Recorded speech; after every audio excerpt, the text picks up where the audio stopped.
नमस्ते, मैं doctor Shalini Malhotra, hair transplant surgeon.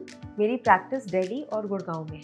आज हम बात करेंगे हेयर ट्रांसप्लांट सर्जरी में डोनर एरिया के कॉन्सेप्ट के बारे में। डोनर एरिया क्या होता है, इस डोनर एरिया में से हम कितने ग्राफ्ट निकाल सकते हैं, इस डोनर एरिया को किस तरह हमें प्रिजर्व करना चाहिए और क्या स्टेप्स लेने चाहिए कि हमारा डोनर एरिया हार्म ना हो। सबसे पहले बात करते हैं डोनर एरिया क्या होता है।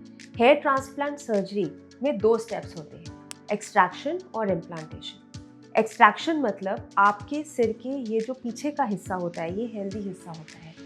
इस हिस्से में से हम बाल लेकर आपके बॉल्ड एरिया में इम्प्लांट करते हैं। तो ये जो निकालने का प्रोसेस होता है, ये होता है हमारा एक्सट्रैक्शन का प्रोसेस, और जो डालने का प्रोसेस होता है वो होता है इम्प्लांटेशन। तो हेयर ट्रांसप्लांट सर्जरीज के 2 स्टेप हुए, एक्सट्रैक्शन और इम्प्लांटेशन। अब एक्सट्रैक्शन हम कहाँ से कर सकते हैं। जो भी एरिया हम एक्सट्रैक्शन के लिए हेयर ट्रांसप्लांट में यूज़ करते हैं, उस एरिया को डोनर एरिया कहते हैं। अब क्वेश्चन है कि वो एरिया क्या क्या है। सबसे कॉमनली जो यूज़ होता है वो है हमारे सिर के पीछे का हिस्सा, जिसको हम सेफ डोनर एरिया कहते हैं। सेफ क्यों कहते हैं? बेसिकली हमारा सिर के पीछे का हिस्सा काफ़ी बड़ा है, हम हर एरिया से बाल नहीं ले सकते। हम एक एरिया को मैथमेटिकली कैलकुलेट करते हैं, जो कि डॉक्टर्स को जिसमें ट्रेन किया जाता है, उस एरिया को कैलकुलेट करने के कुछ लैंडमार्क्स होते हैं जो हमें पता है। उन लैंडमार्क्स के हिसाब से अनुमान लगाकर हम पीछे का एक एरिया जो कि एक पैराबोला के शेप में होता है, उसको मार्क करते हैं। उस एरिया को हम सेफ डोनर एरिया कहते हैं, क्योंकि वहाँ की जो जड़ें होती हैं वो बॉल्डनेस को रेजिस्टेंट होती है। मतलब बॉल्डनेस क्यों होता है? बॉल्डनेस होता है अगर आपकी जेनेटिक टेंडेंसी है गंजे होने की, तो वहाँ के जो रूट्स हैं आपके उस ऑक्सीपिटल एरिया, वो पीछे वाले एरिया के पैराबोला शेप एरिया के जो रूट्स हैं, जो कि सेफ डोनर एरिया में आते हैं, वहाँ के रूट्स जीन्स को रेजिस्टेंट होते हैं। पूरे सिर में बाल झड़ जाए लेकिन पीछे वाले हिस्से में बाल कभी नहीं झड़ेंगे। आप अपने आसपास किसी भी गंजे इंसान को देख लीजिए, किसी भी एज या स्टेज में हो, पीछे के बाल कभी नहीं झड़ेंगे।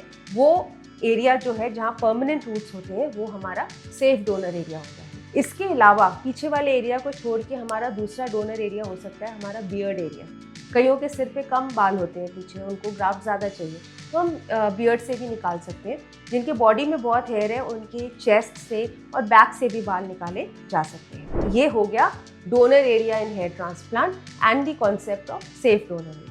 अगर आप किसी क्लिनिक में जाते हैं और वहाँ आपको कंसल्टिंग पर्सन ये बोलता है कि मैं आपके पूरे बॉल्डनेस को, सपोज आपको एडवांस स्टेज ऑफ बॉल्डनेस है, यहाँ से लेकर क्राउन तक, मैं पूरे बॉल्डनेस को एक ही सिटिंग में कवर कर दूंगा, एक ही सिटिंग में हम 6000-7000 ग्राफ निकाल लेंगे, तो आप प्लीज़ उसमें बहुत केयरफुल रहिएगा, बिल्कुल सचेत जाइएगा। ये एक रेड फ्लैग। एक सिटिंग में 3000 से 3500 ग्राफ ही सेफली निकल सकते हैं आपके सिर के पीछे वाले हिस्से से। अगर हम 3.5 या 3000 ग्राफ्ट से ज़्यादा जाते हैं तो पीछे वाले हिस्से में ब्लीडिंग और स्कारिंग के चांस रहते हैं। तो नेक्स्ट क्वेश्चन है कि अगर आपका बॉल्डनेस बहुत एडवांस स्टेज है, जिसमें आप फ्रंट से बैक तक बॉल्ड है और आपकी टोटल रिक्वायरमेंट सपोज 8000 ग्राफ्ट की है, तो फिर क्या करें? क्योंकि एक सिटिंग में तो 3000 से 3500 ग्राफ्ट ही निकलेंगे।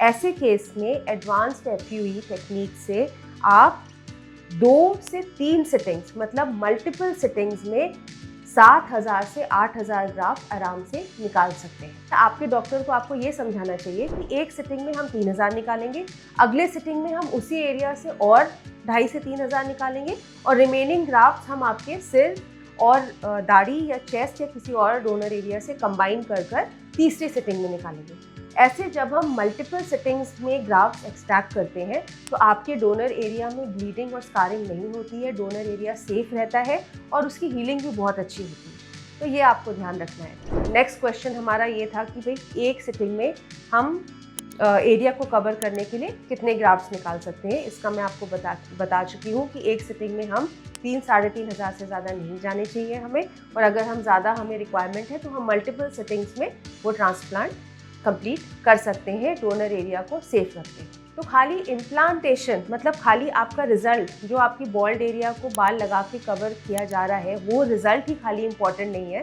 इम्पॉर्टेंट ये भी है कि जहाँ से बाल निकाले जा रहे हैं उस एरिया को भी बिल्कुल सेफ रखा जाए और हेल्दी रखा जाए। तो दोनों चीज़ों को कंसिडर करके ही आप हेयर ट्रांसप्लांट प्रोसीजर के लिए ऑप्ट करें। Thank you.